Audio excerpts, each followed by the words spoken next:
제가 비행기를 타고 오는 여정 속에서 하나님이 왜 다시 저를 뉴질랜드로 보내셨을까?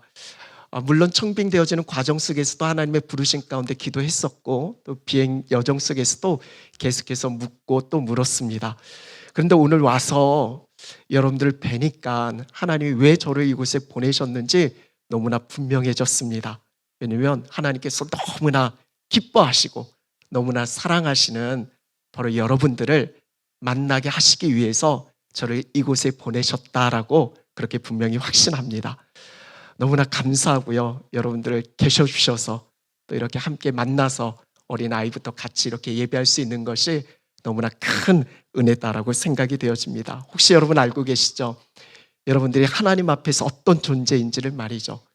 하나님이 여러분들을 어떻게 생각하실까요? 하나님이 나를 어떻게 보실까요? 물론 우리가 살면서 사람들이 나를 어떻게 보느냐, 또 내 스스로 나를 어떻게 생각하느냐, 물론 그것도 필요하고 중요하겠지만 정말 중요한 건 하나님 앞에서 나의 존재가 어떤 존재인가, 하나님이 보시는 나입니다. 하나님이 나를 어떻게 보시는가. 오늘 말씀을 보면 예수님께서 세례를 받으시는 내용의 말씀이고, 세례를 받으시고 나오셨을 때 하늘에서 소리가 들렸습니다. 하나님께서 말씀하시는 거죠. 하나님이 보시는 예수님입니다. 하나님 예수님을 어떻게 보셨어요?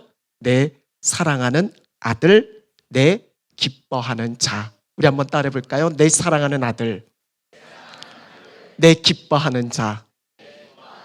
하나님이 예수님을 그렇게 보신 겁니다. 내 사랑하는 아들, 그리고 내 기뻐하는 자.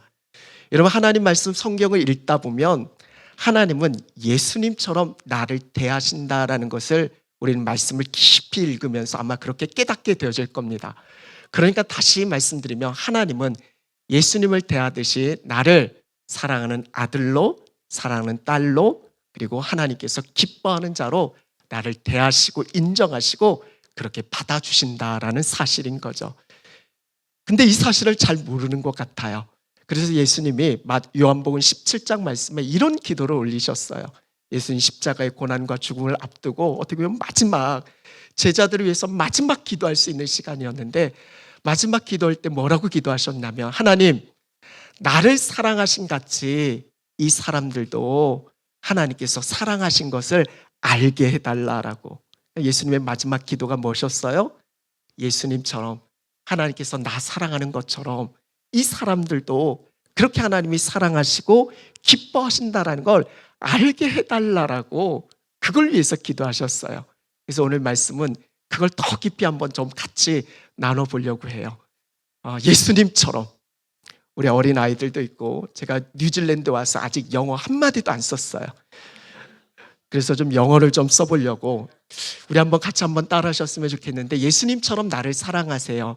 영어는 어떻게 하죠? God loves me like Jesus. 우리 한번 옆에 계신 분들에게 그렇게 한번 인사하셨으면 좋겠어요. God loves you like Jesus.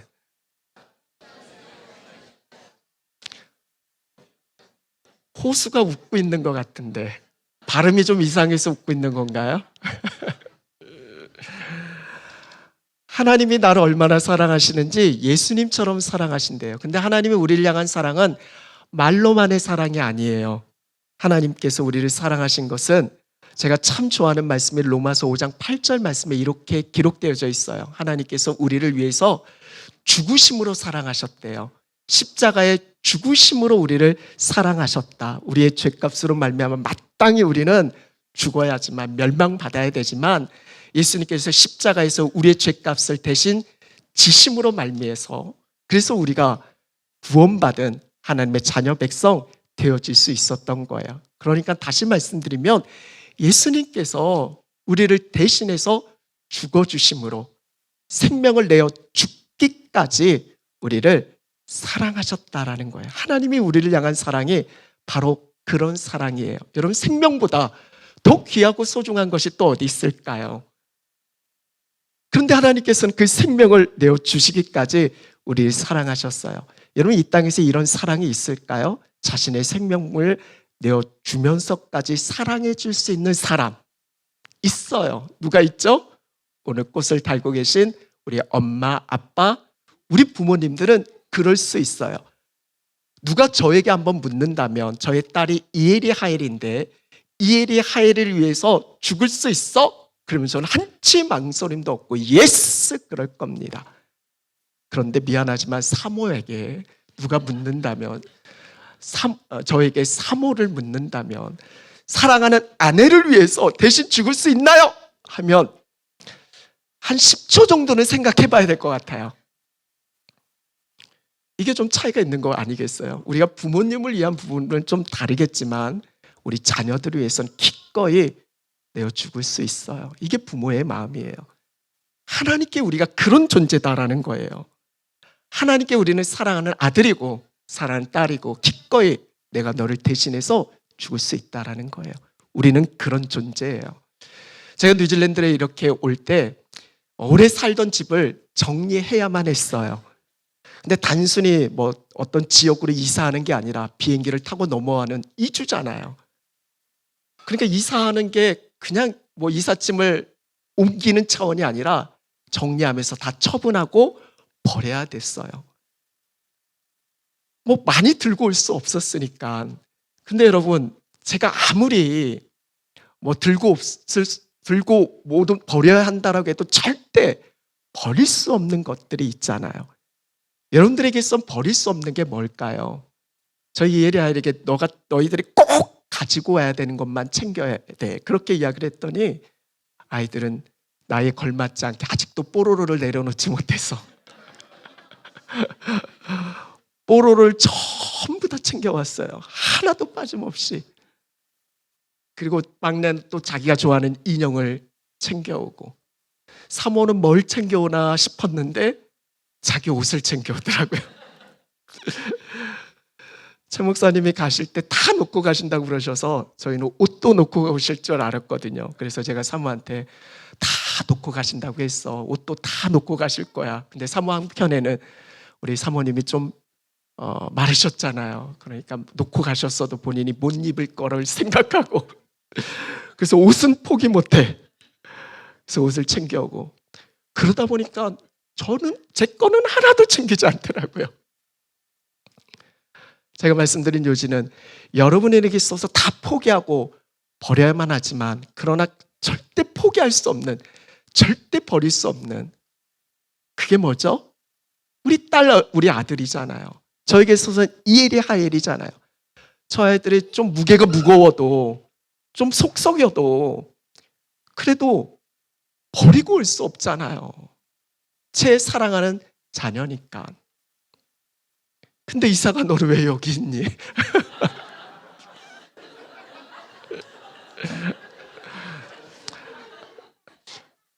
아마 최 목사님은 주님께 맡기신 거예요.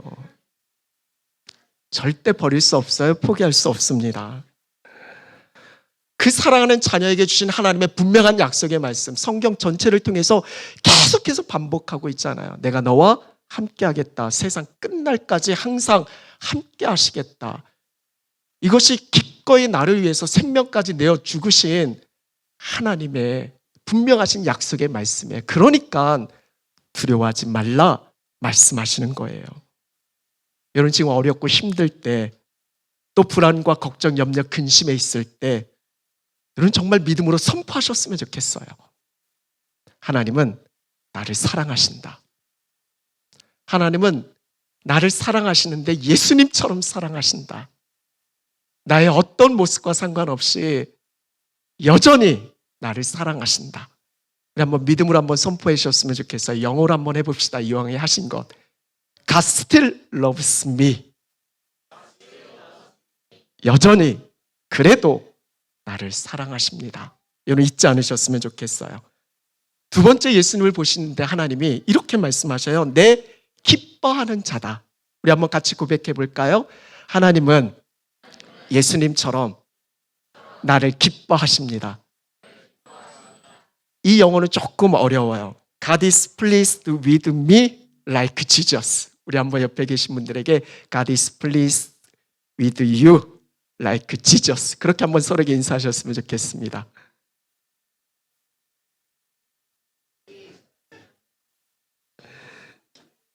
기뻐하신대요.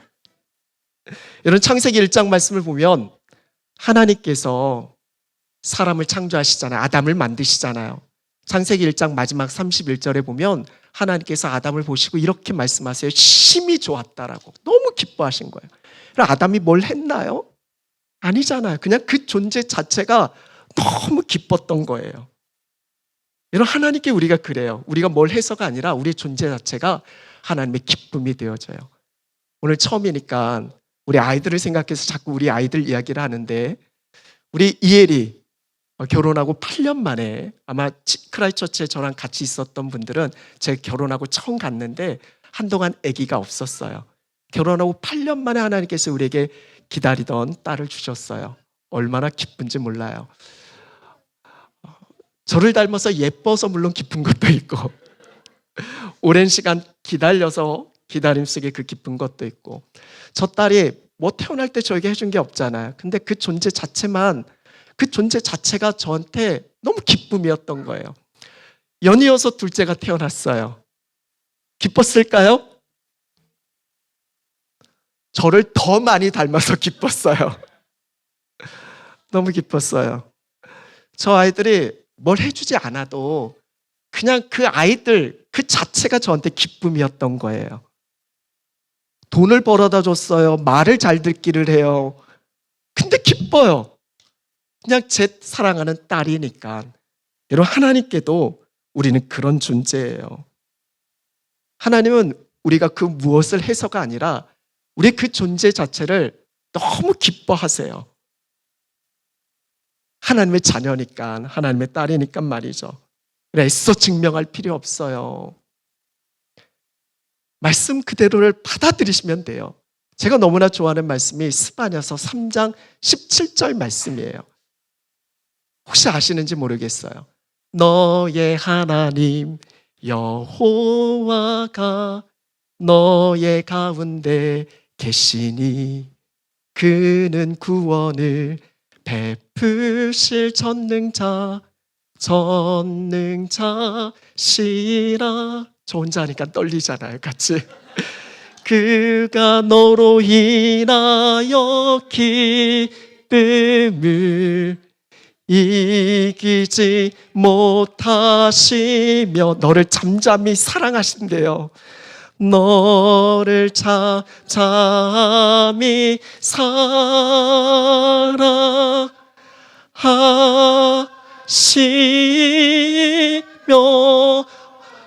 즐거이 부르며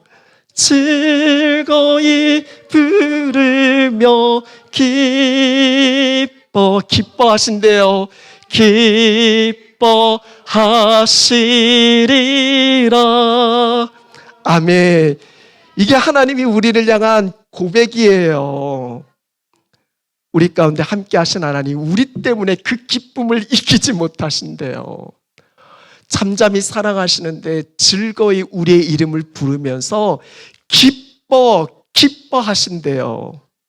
여러분, 정말 믿으세요? 하나님이 내 이름을 부르면서 사랑하는 영광화 하시면서 기뻐하신대요. 여러분, 사단은 계속해서 우리 마음 가운데 불안과 염려, 두려움, 각종 걱정, 근심, 염려, 두려움 다 집어넣을 수 있어요. 여전히 우리 마음 가운데 의심이 있을지도 모르겠어요. 그때마다 선포하세요. 하나님 날 사랑하신다. 하나님 나를 기뻐하신다. 그거 잊지 않으셨으면 좋겠어요. 하나님 스틸이에요. 여전히 그래도 나를 사랑하시고 나를 기뻐하시는 분이세요. 저는 이 마음을 갖고 이 땅을 밟았어요. 하나님이 사랑하시는 분들이세요. 하나님이 기뻐하시는 분들이세요. 제가 감히 하나님이 사랑하고 하나님이 기뻐하는 하나님의 사람들을 함부로 할 수 없잖아요. 그래서 여러분, 저하고 통화할 때 아마 느끼신 분들이 있을지 모르겠어요. 아직 몇 분들하고 통화하지는 않았지만 사랑하는을 저는 꼭 붙여요. 정말 오해하시지는 마세요. 목사님 날 사랑하시나? 제가 진혜령 전사님께 사랑하는 전사님 그렇게 통화하는데 찔하시더라고요. 목사님 언제 날 봤다고 벌써부터 사랑한다고? 이 마음이에요. 사랑하는 붙여요. 그래서 사랑하는 집사님, 사랑하는 집사님. 제가 눈이 안 좋아서 이름을 부르고 싶은데 아직 이름이 보이지는 않아요. 하나님이 그렇게 우리를 사랑하세요. 그 마음으로 함께 갔으면 좋겠어요. 말씀을 좀 마무리했으면 좋겠는데요. 우리 좀 반주 좀 해주시겠어요? 오늘 첫 말씀이에요. 물론 제가 처음 말씀이어서 비전도 선포하고 또 하나님께서 제게 주신 우리 참된 교회를 향한 하나님의 말씀을 좀 같이 전하고 싶었지만 오늘은 우리 아이들과 같이 예배드린다고 그래서 예수님처럼 너무나 중요한 말씀이니까 같이 준비하고 나눴어요. 잊지 않았으면 좋겠어요. 이건 어린 아이들 오늘 수준이 낮아 그런 차원이 아니라 하나님이 정말 예수님처럼 나를 사랑하시는구나, 하나님이 정말 예수님처럼 나를 기뻐하시는구나, 이걸 평생에 붙들면 어떤 상황이 있어도 우리는 흔들리지 않아요. 세상 그 누가 여러분에게 뭐라고 해도 하나님은 여전히 나 사랑해, 하나님 여전히 날 기뻐해. 근데 중요한 게 뭔지 아세요? 하나님 날 사랑하고 기뻐하니까 그럼 막 살아도 돼? 그건 아니에요. 제가 우리 아이들 사랑하지만 제가 바라고 원하는 것들이 있어요. 잘 자라가길 원하고, 정말 성장하길 원하고, 성숙하길 원하고, 궁극적으로는 예수님처럼 되기를 원해요. 그래서 마지막은 하나님은 우리에게 예수님처럼 되길 원하세요. 예수님처럼 사랑하시고, 예수님처럼 기뻐하시고, 예수님처럼 되길 원하세요. 우리가 함께 이 아름다운 공동체에서 예수님을 닮는 하나님의 제자로서의 그 삶을 아름답게 이루어갔으면 좋겠어요. 여러 가지가 있겠지만 먼저는 예수님 만나야 돼요. 그래서 우리가 예배하고 기도하고 같이 말씀 나누는 거예요. 그리고 너무 중요한 건 예수님의 마음이에요. 그리고 예수님의 시선이에요. 예수님이 나를 그렇게 보듯이 여러분도 그렇게 보셔야 돼요. 옆에 계신 분들 때로는 마음에 안 들고 그래도 하나님이 사랑하시는 사람이라니까요. 하나님이 기뻐하시는 사람이라니까요. 이거 잊지 마셔야 돼요. 나를 힘들게 하고 고통스럽게 하는, 심지어는 원수라 할지라도요, 하나님이 사랑하고 하나님이 기뻐하는 자라는 그 마음, 그 시선을 절대 놓쳐서는 안 돼요. 그 마음으로 우리도 옆에 있는 사람들에게 다가서는 거예요. 그리고 마지막 어버이 주일이니까, 오늘이 어린이 주일이었으면 어린이에 맞게 할 텐데 어버이 주일이니까 부모에게 순종하셔야 돼요. 우리 예수님도 누가복음 2장 말씀에 부모에게 순종하셨어요. 골로새서 3장 20절 말씀에 자녀들아 주 안에서 순종하라, 이는 주를 기쁘시게 하는 것이다 라고 말씀하고 있어요. 한번 생각해 보세요. 아니 내 엄마 아빠를 오베이 순종하는데 왜 하나님이 내게 복을 주시지? 성경에서 약속 있는 첫 계명을 이야기하면서 우리에게 복을 약속하신 게 부모에게 순종하라는 거예요. 이런 이해되세요? 아니 왜 내 엄마 아빠한테 순종하는데 하나님이 내게 복을 주실까? 예수님이 이런 말씀하셨잖아요. 지극히 작은 자 하나에게 한 것이 내게 한 것이다 라고. 생각해 보세요. 지극히 작은 자 하나에게 한 것도 주님께 한 것인데 하물며 하나님이 사랑하시고 하나님이 기뻐하시는 내 엄마 내 아빠에게 순종하고 섬기는 거, 이건 내 일 차원이 아니라 하나님의 일이에요. 교회에서만 하는 게 주님의 일이 아니라 우리가 사는 삶의 자리에서 그곳에서 내 엄마 아빠에게 순종하는 것이 바로 주님의 일인 거예요. 이게 예수님처럼 되는 거예요. 오늘 이 시간 함께 찬양하고 같이 기도할 텐데, 주님 안에서 우리는 하나예요. 예수님처럼, 꼭 예수님처럼 그렇게 되셨으면 좋겠어요. 우리가 붙들고 의지하고 바라볼 분은 오직 예수님 한 분밖에 없어요. 우리가 왜 시험에 들고 왜 무너지냐면 자꾸 사람 보고 환경 보고 그래서 그래요. 아마 오늘 여러분들은 저를 보고 계실 것 같아요. 물론 저를 처음 보는 순간 벌써 실망하신 분들도 계시겠고, 저 보면 오래 가지 못해요. 물론 제가 좀 생기기는 했지만 죄송해요. 인정하지 않는 것 같아서. 한계가 있어요. 내 안에 계신, 우리 안에 계신 예수님 바라보세요. 그러면 흔들리지 않아요. 어떤 상황에서 어떤 형편에서도 우리 끝까지 이겨낼 수 있어요.